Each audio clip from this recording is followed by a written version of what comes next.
ঢাকা উত্তর আফিম আরবি হোসেনিয়া মাদ্রাসা কর্তৃক আয়োজিত আজকের পুরস্কার বিতরণী অনুষ্ঠান এবং তারবিয়াতি মাহফিলের সম্মানিত সভাপতি সাহেব, উপস্থিত মাদ্রাসার আসাদুজায়ে কেরাম, সামনে উপস্থিত আমার প্রিয় তালিবানে,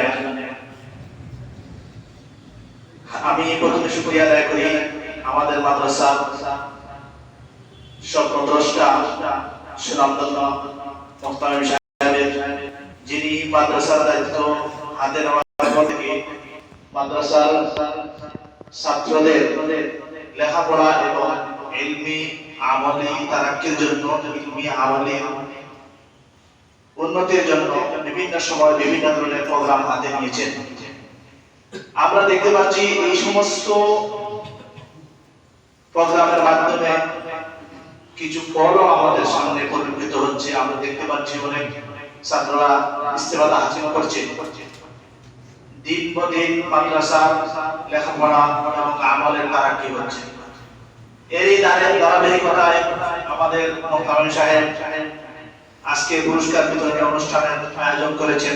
আমি প্রথমে হুজুরের শুকর আদায় করি, পাশাপাশি আমি শুকর আদায় করি আমাদের মাদ্রাসার একদল মেহনতি বিদগ্ধ আলেম আসাদুজায়ে কেরামের, যাদের নিরলস মেহনত এবং পরিশ্রমের মাধ্যমে মাদ্রাসা দিন দিন এগিয়ে যাচ্ছে। আমরা আশা করি অচিরেই আমাদের নারাফিক মাদ্রাসার যে ঐতিহ্য ছিল, যেই অবদান ছিল, সেই ঐতিহ্য এবং অবদান আবারও ফিরে আসবে ইনশাআল্লাহ।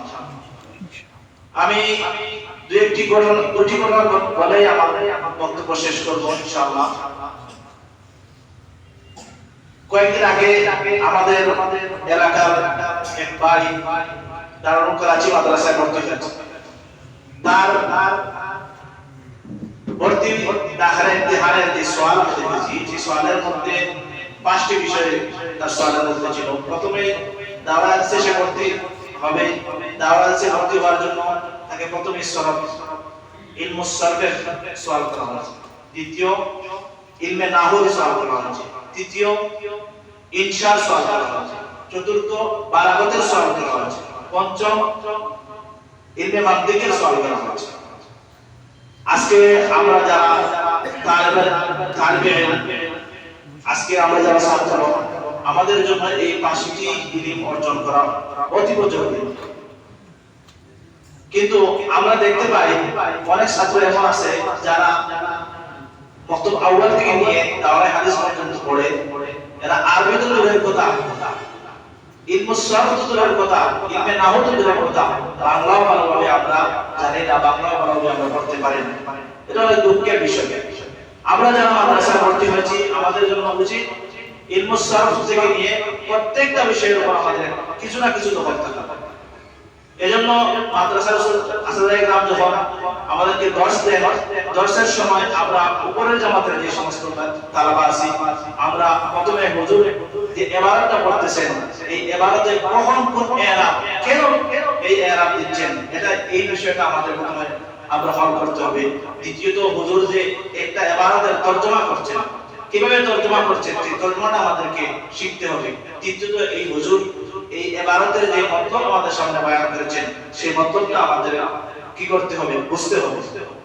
আমি সংক্ষিপ্তভাবে, আমরা যারা এখানে উলামায়ে কেরাম আছেন সবাই জানেন, মঞ্জুর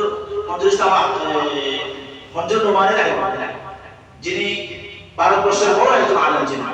মঞ্জুর নোমানী রাহিমাহুল্লাহ তিনি বলেন যে আমি সরফ জামাতে 3 বছর, গালিবান 3 বছর আমি সরফ জামাতে ছিলাম। একটা সময় আমি লেখাপড়া বাদ দেওয়ার মতো সিদ্ধান্ত নিয়েছিলাম, কিন্তু আমার আব্বা যিনি সরকারি চাকরিজীবী ছিলেন, তিনি আমাকে লেখাপড়া করানোর জন্য বিভিন্ন উস্তাদের এক এক বছর এক এক মাদ্রাসা পরিবর্তন করতেন। শেষ পর্যন্ত একজন উস্তাদের কাছে আমাকে নিয়ে গেলেন। উস্তাদ আমাকে আমার দাখিলা ইমতিহান নেওয়ার পর আমাকে জিজ্ঞেস করলেন, আমার মেধা তিনি বুঝতে পারলেন, আমাকে জিজ্ঞেস করলেন, তুমি কি আসলে পড়তে চাও না তুমি পড়বে না, এই সিদ্ধান্ত আগে তুমি নাও। আমি যখন চিন্তা করে সিদ্ধান্ত নিলাম না আমি পড়ব, তখন যখন দেখা যায় হুজুর আমার সাথে এমন ভাবে মেহনত করেছেন আর আমিও হুজুরের সাথে এমন ভাবে মেহনত করেছি, এক বছরে আমি শুধু সরফ নয়, সরফের কিতাব, নাহওয়ের কিতাব, হেদায়াতুন নাহওর কিতাব পর্যন্ত আমি এক বছরে শেষ করতে সক্ষম হয়েছি। তো ভাই আমি এই সর্বশেষ এই কথাটাই আপনাদেরকে বলতে চাই, এখানে যারা আসাদারাই کرام আছেন সবাই আপনাদের সাথে মেহনত করার জন্য প্রস্তুত, 24 ঘন্টা আপনাদের সাথে মেহনত করতে প্রস্তুত। শুধু আপনাদের মেধাকে কাজে লাগিয়ে আপনারা মেহনত করতে হবে। যদি আপনারা মেহনত করতে পারেন তাহলে সমাজ আপনাদের দিকে তাকিয়ে আছে, আপনাদের কাছ থেকে সমাজ অনেক খেদমত দিতে চায়, আপনারাও অনেক খেদমতের মৌকা পাবেন, আপনারা খেদমত করতে পারবেন।